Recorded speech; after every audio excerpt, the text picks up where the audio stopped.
Hey guys, what is up? It is SgamingR here with the 8th part of Monster Hunter Portal 3rd. So we get to do some farm cred here, and this video, I will tell you right now, is all gathering. We are just doing some small quests, collecting some random junk for some rich merchant, and gathering at the same time, trying to get those the matchlight ores to upgrade my longsword. So the next video actually has the first big boss fight, and I'm probably going to do the commentary for that right after I do the commentary for this video. But I won't have that uploaded till either next week or somewhere during next week, maybe even next weekend. So if you want to watch this, oh well, you can listen to my beautiful voice while we do some boring gathering. Pretty much that's it. Alright. So this so the quest we're gonna be doing today is a gathering quest, and the name of it is Harvest Shrooms. Because we gotta get those mushrooms. There's a high demand of mushrooms in Monster Hunter apparently, because people really like to get high. So we gotta collect the mushrooms and sell them for that money. So we get lots of profit from this, dealing these mushrooms.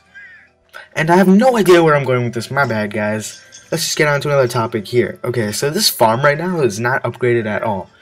But next video, after I kill the Ioshira, which is the bear we're gonna be fighting, the first big monster, we get to upgrade our farm. They give us the options, and because I have so many Poke Points, all from those countless number of gathering quests I've done, and my square is oh god, cannot talk right now. It is like 12 a.m. But yeah, my chair is squeaking so loudly and it's pissing me off. Anyway, we get to upgrade our farm, and because we have all those Poke Points. If you don't remember all those random items that we handed in, all those eggs and stuff, and other shit like that, all of that handed it in, got like over 7,000 Poke Points at the moment, which is pretty awesome because that's enough to do 5 or 6 upgrades, as we'll see next video. As always, gotta lay in the bath and present to you my naked body, minus the, well, wearing underwear, of course. Yeah, let's go start the quest now. So the hot spring, the hot spring will not be able to get upgraded until next video, or either this or either next video or the 10th video, because the hot spring in order to upgrade the hot spring, you have to do hot spring quests, and they only get unlocked at certain periods of time, and that next period of time happens to be after you kill Ioshira. Now, hot spring quests count as gathering quests, so you get more items, because technically you can go with the group you can go with other people to do hot spring quests and drink quests as well. Or you can go by yourself, as I do, because I don't have any friends who play this game. Of course, I could use ad hoc party, and if you don't know what ad hoc party is, it's pretty much this network thingy that on the PS3 that allows you to connect with others on their PSPs. I mean, you have to have a PS3 to use it, which is the downside, but other than that, the connection is really good, and you can talk with them with the mic and type to them, and there's pretty much a lobby of 4, or 16 if you make a big house, or something like that. Anyway, let's go collect some shrooms. Well, I'm actually going to talk about this online thing, because I don't really have much else to talk about. So ad hoc party was really big for me. It took me a while to get it working, but when I did, I was really happy. And sorry, I just have to do this cooking right here. But yeah, ad hoc party I used a lot during MHP3RD Unite in around 2009 to 2010, or was it 2008 to 2009? I have no idea. I remember that I was using ad hoc party a lot right before. So it was around mid-2009, beginning of 2009, and I was using ad hoc party a lot for, to play MHP Unite. Because I remember it now, because it was definitely right before Modern Warfare 2 came out, and then I kind of got addicted to Modern Warfare 2. I don't know why. That's just me. But Yeah, now I can remember this. I'm sorry guys, I'm a ruthless murderer here. I have to kill this poor ostrich just to get its egg. But then this is what leads to those mass, like the mass amounts of poke points that I get. Just doing all this ruthless slaying, you know, can really pay off in the end. Especially getting this egg and getting a free, what, 200 or something points off it, maybe 300. Let's see right here. Gonna deliver that to the red basket. And yeah, 200. Anyway, back to ad hoc party. I remember long nights with ad hoc party.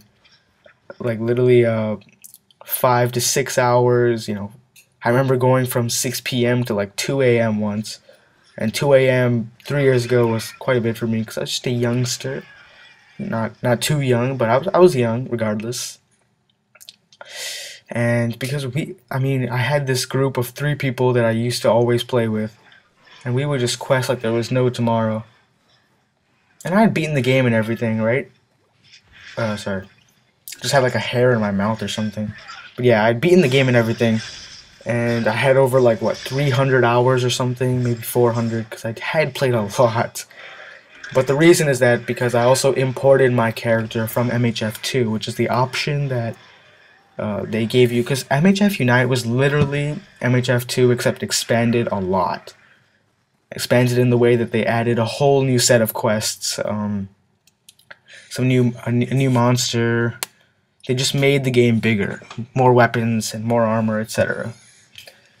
And it was a lot of fun. I'm not gonna lie. If you have not played MHF Unite, then before you get this game, I suggest you go ahead and buy it. It shouldn't be too expensive, and it is in English, so you can play it in full English. None of this half translated. You know, it claims it's 95% translated, but of course, I wouldn't call it that because the dialect is not translated at all. Everything else is good, but the dialect is kind of, you know, not that the story is great in Monster Hunter games, but I really do like reading the dialect because I'm just a nerd like that.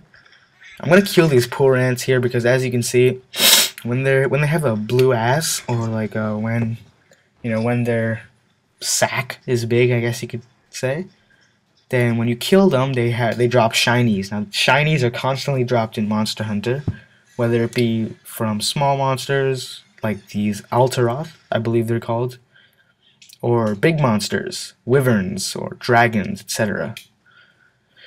And dragons or wyverns, I'm going to call them wyverns because dragons is technically an improper term. But yeah, wyverns drop these whenever, the wyverns are big monsters, there's no small wyverns. I'm really blanking right now, there might be a small wyvern, but I have no idea. Yeah, so wyverns drop these whenever you do enough damage to them and they stumble, and then what is under the shinies is often wyvern tears. Now these don't do anything except give you more poke points, and gotta love those poke points and storing up on those things. And then, see, as you can see, whenever these Alteroth eat at the mushroom things, their sacks instantly turn big, and you can go ahead and kill them. There's no point of killing them before they actually go to the right mushroom, because they're just going to explode. Because as you see, whenever you kill Eltros, they just explode instead of leaving behind a body for you to carve. Now, they can leave a body behind for you to carve. It's a really small possibility. I'm guessing something along the lines of 10%, maybe less, that when you kill them, they'll kind of just die. They won't explode, they'll die, and their body will be there. You can carve it for one carve. Or what happens is that you can also use poison now. Poison is a great thing in Monster Hunter if you want to get a certain bug, if you want to get certain bug items such as armor and weapons, or you need to get a bug item to combine to make something else.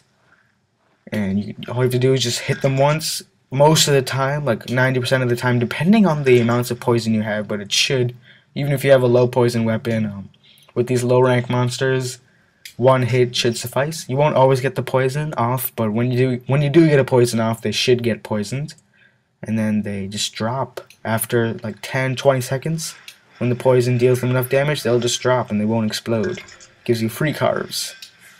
Alternately, of course, you can just do a bug quest, and even if they all explode while you kill them, in the quest rewards you should get.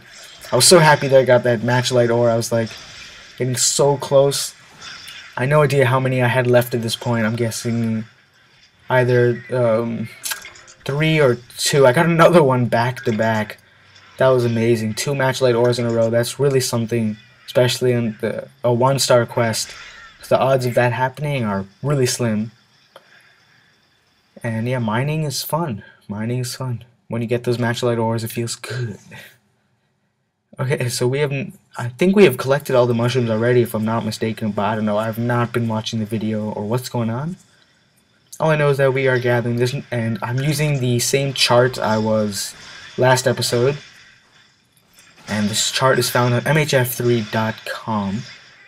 MHP3, of course, standing for Monster Hunter Freedom 3, which is a game that has not come out yet. Because I'm playing Monster Hunter Portable 3rd, Japanese version. If they ever do release a US version, I mean like an English version, then it should be called Monster Hunter Freedom 2. Right there, another matchlight ore. This is getting insane.